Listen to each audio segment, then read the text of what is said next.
What is up, guys? Welcome back to the channel, and we are already looking ahead at WWE 2K22. And surprisingly enough, after this week, it feels like we know a lot about the game, or at least about the development of it and what the team is really focusing on. In this video, we're going to be discussing multiple things and takeaways that we learned from the recent WWE 2K executive producer and 2K development team Reddit AMA Ask Me Anything. The community asked a lot of good questions, and the 2K team answered them as honest as they could, in which in return, now we know a bit more of their plans for WWE 2K22. So you guys already know, elbow drop it, climb the top rope, and let's jump right into it. Starting off with what I thought was the biggest highlight of the AMA, as it more or less put everything on perspective on what exactly WWE 2K is focusing on. This answer specifically was a simple overview of everything. That is when the 2K development team talked about the 6 core areas of focus for WWE 2K22. First focus being core gameplay, making the superstar versus superstar gameplay the best it's ever been. Second up is emergence, leveraging physics and more genetic object/environment system to enable spectacular gameplay that players feel in control of, which sounds like they're focusing on giving us that type of freedom that we've been asking for when using different objects and giving us the ability to place it wherever it is that we want, without the little bits of limitation that we've been dealing with. Third, we got the WWE experience,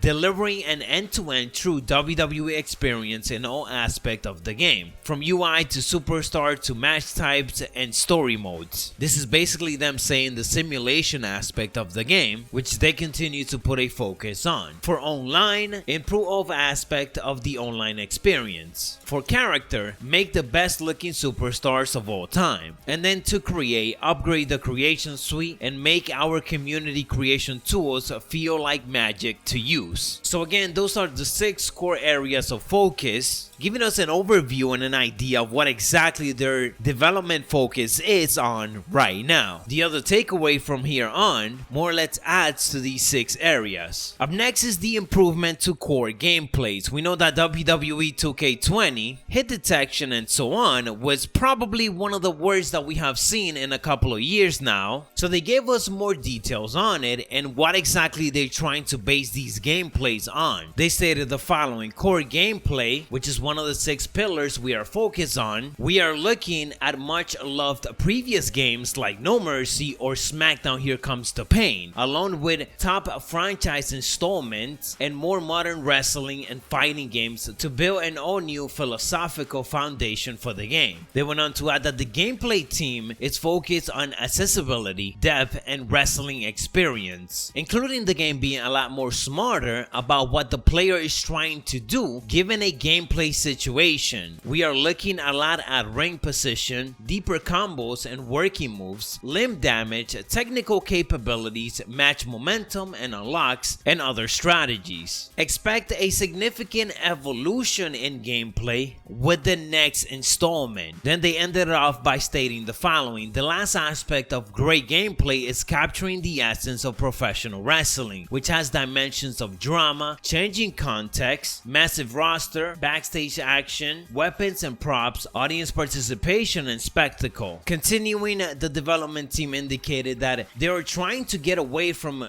UI, pop-ups, or mini-games to represent things like pins or reversals, and instead move those concepts into more fully realized mechanics which feel like extensions of the main experience. So based on all of that, fundamentally, they're really trying to evolve the gameplay experience to the next level, which feels even more realistic and simulation based. Up next, we're talking about some of the features/modes that they ended up talking about. Of course, GM mode was a question asked a lot of time, and they indicated the following in regards to it. GM mode is one of the most requested features we get. I can say that my message to the team was, we are not just going to bring out a mode from 2008 without bringing something new. Top minds are thinking about that right now. Top minds. So clearly WWE Games sees that we as a community really want GN modes back in the game, or to be more specific, that we want certain good features from it into universe mode. Check out one of my previous videos if you guys want more details on how exactly I will make universe mode work the best way with GN mode features integrated in. As for Patrick and what the development team said, it's very clear that 2K just don't want to bring back an old game mode and put their own twist on it. That doesn't make it original. It was developed by a different team and they're right on that aspect. Instead of copying it and porting it over to a brand new game, actually take that feature and just make it better, fix what was wrong from it, fix what was boring from it, and give us a brand new experience. Again, we talked about how to make universe mode better, so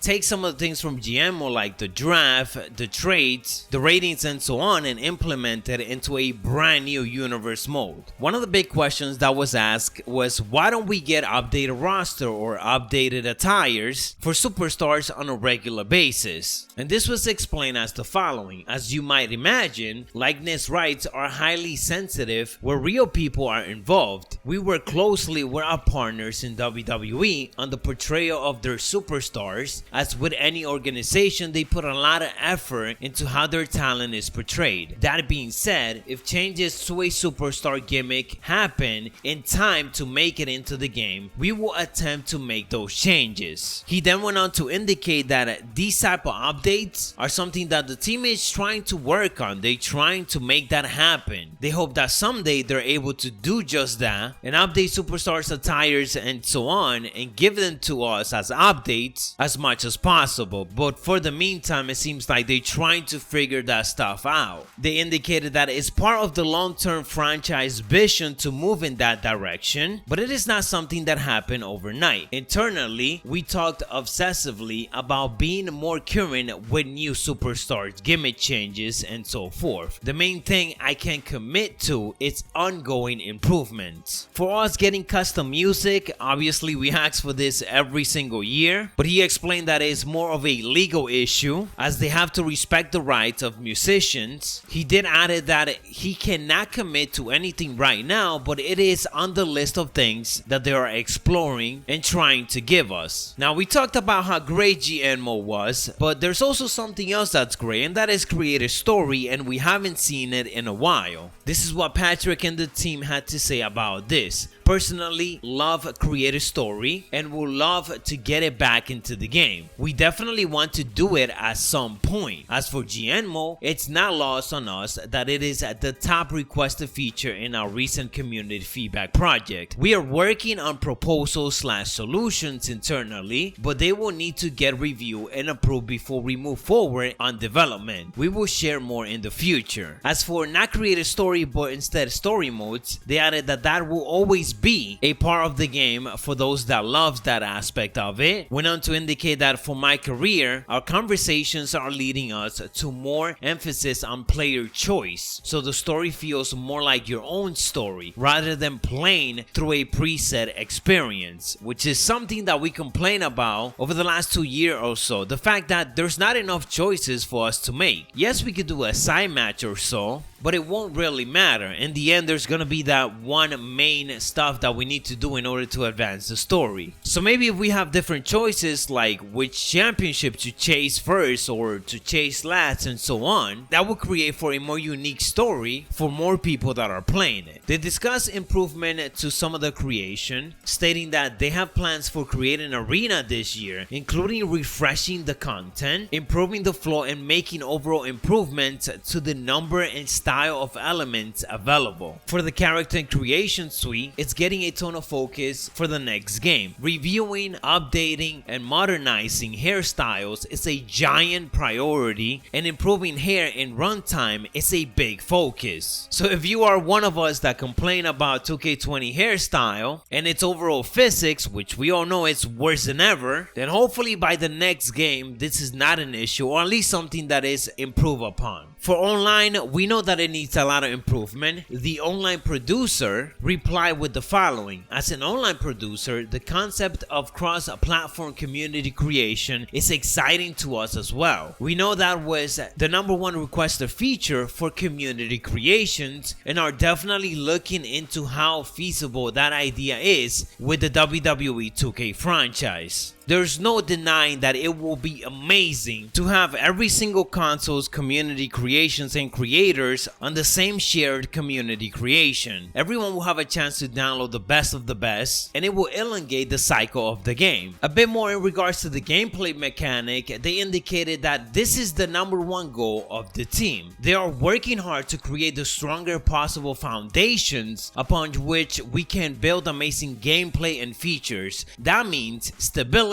and polishing the game, which is great to hear because we don't want the next game to come out like WWE 2K20 did. Adding to that, it was indicated that they are planning to leverage physics and objects interaction more heavily than ever in the next installment. Again, more of the 6 areas that they're really trying to focus on. In regards to match types, and specifically those that are missing and that we've been asking for, they stated the following: match types are derived from AI logic, physics, arena layout, and other elements which then get crafted into rule sets for specific matches. We are putting a ton of emphasis on core gameplay at the moment and will need to rebuild match types based upon our new systems. We just finished a feedback project where we got amazing feedback on the match types players will most like to see. Special guest referee matches, by the way, was on top of that list, which is important because, as they stated, the feedback is the central element driving our internal discussions to get as much bang for the buck as we can in the next release. For many of us on the PC side of things, especially that love the mod but know how bad and difficult it was in 2K20, they specified the following: mod support is something we're looking into. We changed our encryption with 2K20 and that made the game a lot more difficult to mod. Supporting mods officially is a gigantic commitment, but we see a huge value in that community, so it is something we are discussing and prioritizing along with other new features. I love that they indicated that it is a gigantic commitment because, much like community creation, it is an important aspect that continue to make us play the game. A big topic of discussion during this Ask Me Anything was if they were going to continue being open with us about the development of the game instead of keeping us on the dark as much as possible like previous years, where we don't really get to hear anything about the game until like a month from its release. They stated that although they're gonna have to focus more on development and buckle down a bit, and although there might be less updates in the future, they do intend to keep lines of communication open and continue to invest in a relationship with the community, even with their huge focus on development. Getting into more specifics, I hear you on the updates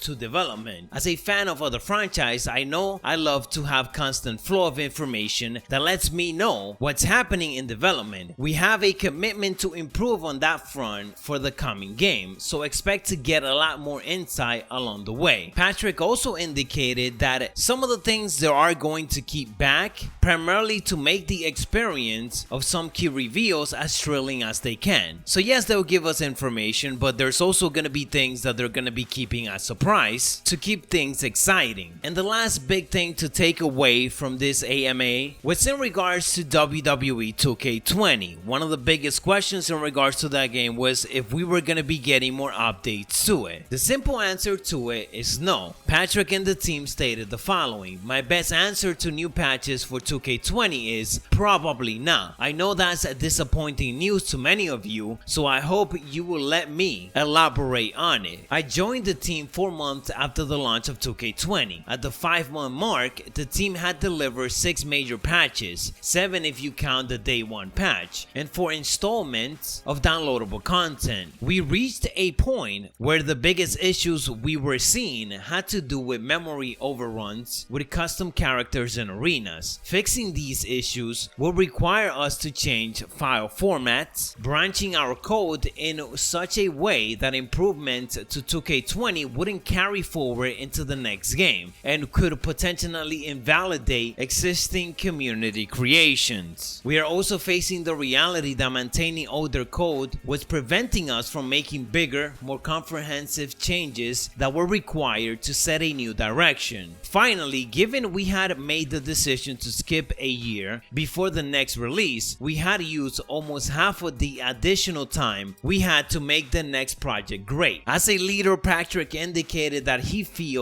it's best for them to just focus on the next project instead of 2K20. He understands that it's not the best news, but credit to him and the team as they are being transparent about all of this. So that is a lot of things and takeaways that we got from Patrick Gilmore and 2K development team. Reddit Ask Me Anything. Let me know your thoughts down in the comments below. Are you disappointed of any of the answers? Or what are you looking forward to the most from WWE 2K22 based on the information that we got today? Overall, I love that they ended up doing this, asking so many questions from the community. If they really want to continue building up this relationship, this is something that they need to do at least every 2 months or so and continue being open. Obviously, they don't have to spoil the whole game for us, but continue being honest about things they're having difficulty with and reasons why this is not in the game or this is not gonna make it into the next game and so on. This is what we've been needing for multiple years now and what we've been asking for. Anyways guys, again, let me know your thoughts down in the comments below. That is what I got for you in this video. For more, don't forget to elbow drop that like button and turn on those notifications. I'll catch you guys on the next one, so stay savage.